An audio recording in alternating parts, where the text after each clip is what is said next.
wrestling fans, thanks for clicking today's dreaded D-Rose report. I hope we get back on a regular schedule here finally. But news has been kind of thin lately. Nobody's did some silliness. I hope something happens. Anyway, Vince McMahon, there was an article about John Cena. He commented on the article. John's passion, he says, for the business, along with his charisma, work ethics, integrity, has made him a global superstar and a role model. John also is an extraordinary, has extraordinary business instincts and insatiable thirst for knowledge, and which translates into any medium, are the keys to his success. Didn't say anything about the dark stuff on Cena's nose, but anyway, an article noted that Cena is a company man to the core, and when they asked him to take his trademark WWE cap off, he declined and said, "Nope, they don't pay me to promote my haircut." And then he also commented about changing his image and turning heel. He said, "When you do that, everything you said, everything you stand for gets erased. It's a poor business decision." Apparently, he never told Orton about that. And I still say Orton will be a face after Sunday night. I may go over into Monday's Raw, but I got a feeling Orton's going to be changed again.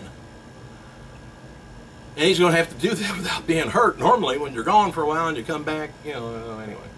Cena reiterated, though, that he has no plans to leave WWE for Hollywood. That's the bad news about the article. All right. Good sign on how WWE officials feel about NXT star Sami Zayn is they used him to close the show live event in Montreal, which was his hometown. And that's a big deal, I guess. Earlier in the night, Zayn lost to NXT champion Adrian Neville, but got a huge pop at Olay chance. Zayn was allowed to cut a promo about Montreal, and you know, while he was there, I guess Sami Zayn ran out, and you know, anyway, Neville was booed, and anyway, you know how it goes. And then all the crowd started chanting. I guess we're all supposed to chant "Olay" now instead of "Yes." Well, I'm getting it. Anyway, he closed out the event, and he, by the way, is also the El Generico, what he used to be. Anyways, he's got a big pusher in WWE, by the way. It's Hall of Famer Pat Patterson. Loves him. All right, NXT October 17th, Leesburg, Florida, drew about 170 fans, while on October 18th, NXT live event in Tampa drew about 325.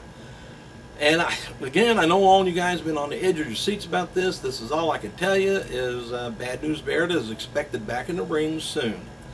Probably he'll be back in action no later than early December. Calm down. WWE's WWE's website has a new poll up asking fans. This is terrible. Asking fans which Hell in the Cell match they're most excited about. Randy Orton taking on John Cena, or Dean Ambrose taking on Seth Rollins, which I thought was a terrible thing to ask, but with over about 12,000 votes, Ambrose versus Rollins is in the lead with awful close to 3/4 of the people voted for him. That's 71% anyway. They had 71% of the votes. That can't make you feel good. Orton, Cena, and RVD teased on Twitter that there may be a sequel to The Wrong Side of Town, 2010 action movie featuring RVD, Batista, Big Daddy V was there, and I think some other people too. Can't remember whether Angle was in that or not. But anyway, Batista was only in it for a little second. Michael Cole's going to be hosting Attitude Era Volume 2. DVD and Blu-ray hits the stores next month. This weekend, I'm always leery about getting the second part. I know there's a lot of the Attitude Era, but they usually, I would think they would put the best part in Volume 1, and maybe 2 is, I think it's a little strung out, but maybe not, we'll see.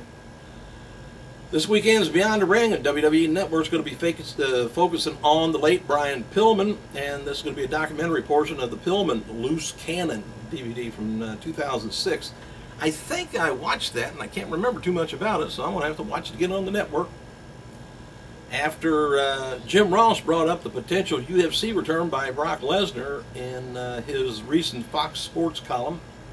The topic was mentioned to UFC President Dana White in a new UFC.com interview. Anyway, White said, "I have a great relationship with Brock. We talk all the time. I don't know. We'll see. If he wants to fight, he knows my number." And it's pretty amazing that you know what he did and what he accomplished while having that diverticulitis thing. And it would be interesting to see him at 100% healthy, Brock Lesnar, to compete. All right, RF Video, which is a great place to find tapes, interviews, all kinds of things. Anyway, they got a new shoot interview with WWE Hall of Famer Roddy Piper coming out soon. And the trailer, there was a trailer online. The 5-hour interview features Piper discussing everything from his early days in wrestling, his WCW run, and the most recent WWE appearances. I haven't seen anything just profound that he said, but after 5 hours, I would have forgot what he said. I would have probably left. Filming for season 4 of Total Divas has been underway, and it appears that they wrapped season 3 within the past month.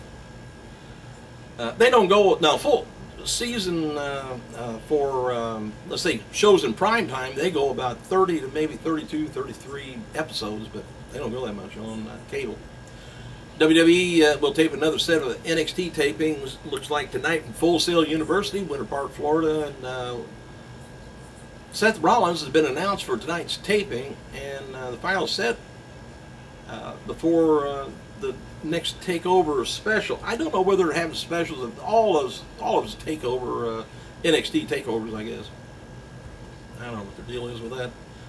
They get stuck on a certain road and they still go down it all the time. And WWE and WCW stars Ron and Don Harris, odd, the twins, turned 54 years old on the same day.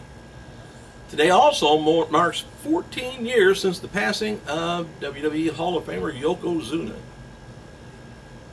All right, NXT, by the way, taped these matches in the Ascension, there you go, taking on Jason Jordan and Tyler Dillinger. Tyler Breeze taking on C.J. Parker, Simon Gotch, Aiden English taking on Wesley Blake, Buddy Murphy, Sasha Banks taking on Bayley, Titus O'Neil, that's where he's at, huh? Taking on NXT champion Adrian Neville. Current plans for Dean Ambrose is to have him keep using the double arm DDT as a finisher instead of the headlock DDT, because they want to keep calling it Dirty Deeds. And while WWE her heavyweight champion Brock Lesnar was not scheduled for either Survivor Series or TLC as of this past weekend anyway, WWE officials are in talks with regarding more TV dates for Lesnar to build up his 2015 Royal Rumble match. So maybe we'll see him a little bit more, huh? Just 2 or 3 minutes. Walk down to the ring, bounce back and forth and shrug your shoulders and then scare somebody and run off. All right. Oh, by the way, in case you didn't know, in 2006, Raw aired its 17th.